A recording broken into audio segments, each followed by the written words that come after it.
Hello, beep, beep, beep, and all that. It's me. Right, okay. This is part 2 of my videos. With a different idea, a different theory and a different concept for your consideration. As you know, the first one that went out earlier, only a short time ago, but earlier, relied upon an article from GenSpect about the concept of gender dysphoria. And I think we can come at this from a number of avenues, and we've always talked about it predominantly from the avenue of social contagion, or the avenue of medical intervention, or the avenue of psychological condition. I personally am vested in the idea that I think that a lot of it is an educational one. Bear me out, right? I know I'm a nutter, but bear me out, as they say. Bear me out with me tea.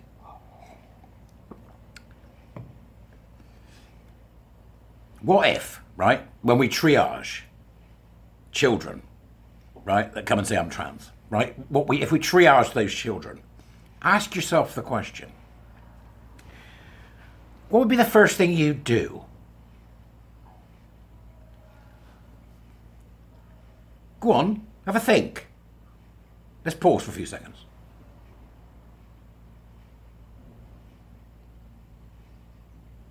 What would be the first thing you'd do? Think about that while I talk, right?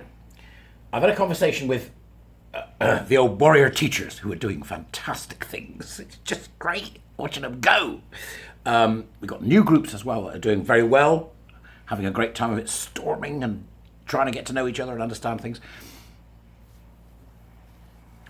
In our group, when we get to a certain point in the program, I talk about the fact that this is, I think, probably an educational problem. And I talk about what I call the educational child and the educational adult, okay? Now, first of all, you have to understand that's got nothing to do with age, all right? I don't mean literally a child. Let's do some thinking that's not quite straightforward, all right? I mean somebody who is educationally a child, who has not looked after their own intellectual health for whatever reason, to whatever level they can get to, right? Is not reaching like they should be. I was like that for years. Just going out and getting drunk, not doing much, being a fool.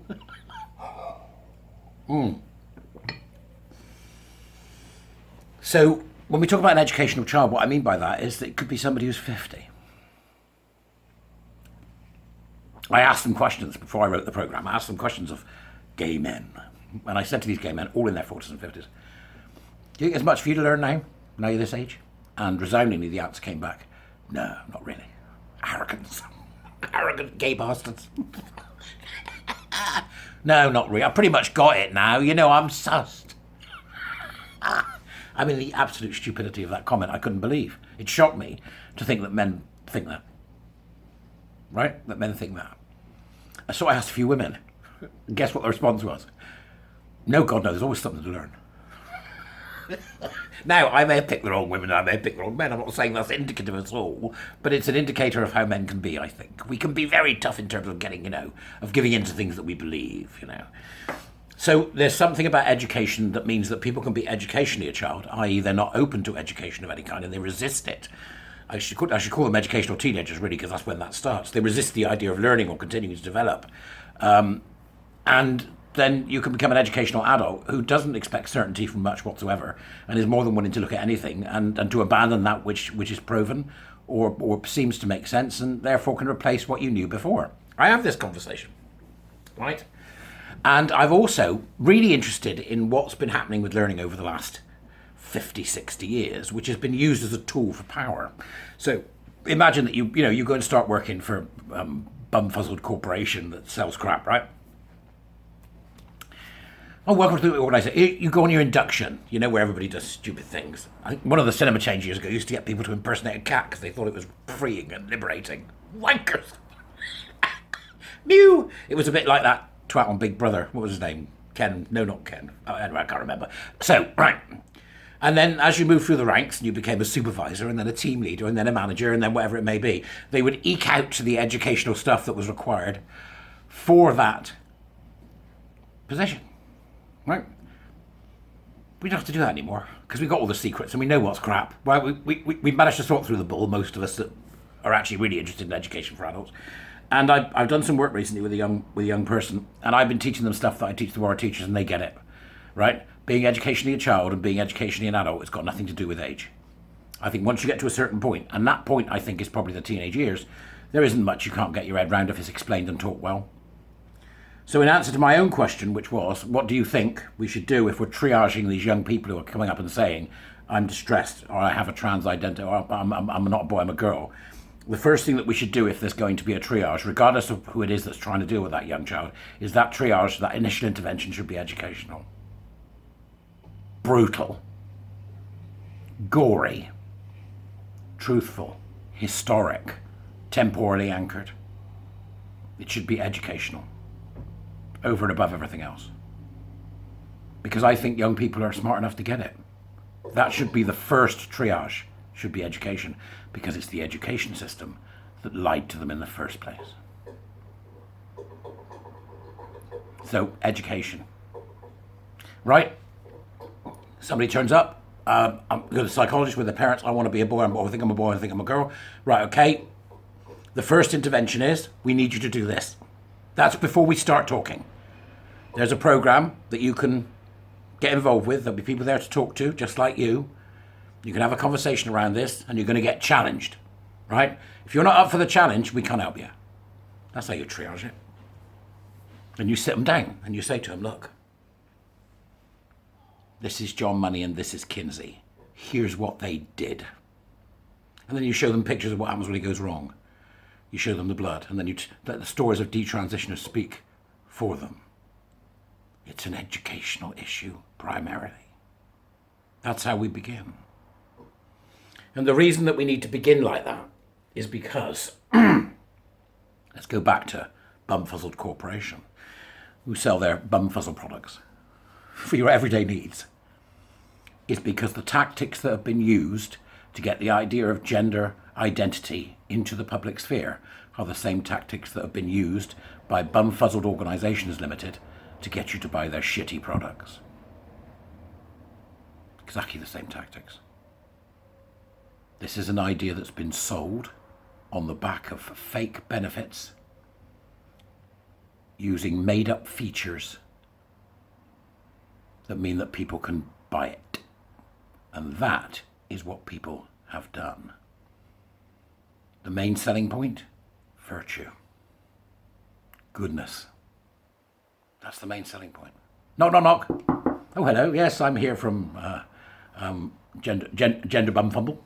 And we sell, what product do you sell? Well, we sell a warm, fuzzy feeling about yourself because you think you're good. Let me tell you how this warm, fuzzy feeling about yourself works. First off, remember what they used to do to the gays?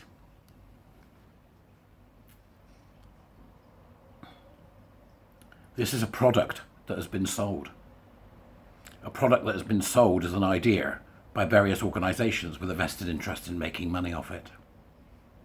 This is a product that has been embraced by the likes of Stonewall because that's meant that they could keep going. It's about money. So it's a product. So on one side you've got this corporatist money-making scam, and on the other side you've got desperate, guilty, left-wing people and liberals who want to think that they're good people. What's the cause of the week? Well, this has been the cause of the decade. I must be a good person because I affirm that trans women are women, trans men are men. What we have, in combination with my earlier video, is a difficulty in distinguishing an idea that has been sold, a concept that has been sold with a particular set of features and benefits and with a particular structure to it. The idea, the centrality of the anti-reality gender identity has been sold to a very gullible public. Very gullible. And if you want to dismantle that, if you want to dismantle this sales drive that's coming from psychologists, from teachers, scientists, from everybody that's involved in the queer TQ critical social justice milieu, the first thing that you have to do is call it what it is, a product. And it's a product that nobody should buy. And if you want to stop a product being sold, You just tell people it's bad for them and let them make the decision. When it comes to children, if you want to stop a product, they can't smoke, they can't vape, they can't drink, they can't have a tattoo, they can't get a piercing. This is a product, and it needs a warning. It needs a warning, no matter how old they are. It needs a warning, right?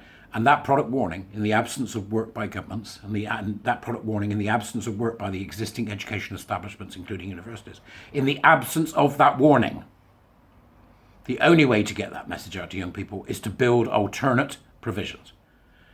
And I think the idea of an alternate provision that maybe an hour and a half of educational input into every single child under 18 who comes up and says that they think they're the other sex, which is an absolute fantasy that should be dismissed outright. Every single child should go through the first triage of that. And that first triage is educational, not therapeutic. That first triage is educational, not medical. We have been sold a product by a corrupt element in the psychology industry. Just as recently I watched a program about a cult on BBC that was using, all these coaching techniques to get money out of people. Every industry is capable of having cowboys in it. The education industry's got loads of cowboys. Look at the people that are selling this bollocks into big companies. And they, them, they've got their signatures in their emails. We've been sold a pup, right? We've been sold a pup as a bloody global entity. What chance do you think a 14-year-old's got? Explicit, truthful, factual, hard-hitting, gory, shocking, and traumatizing education. You don't mess about when a child goes to put its hand in the fire. This, folks, is no different.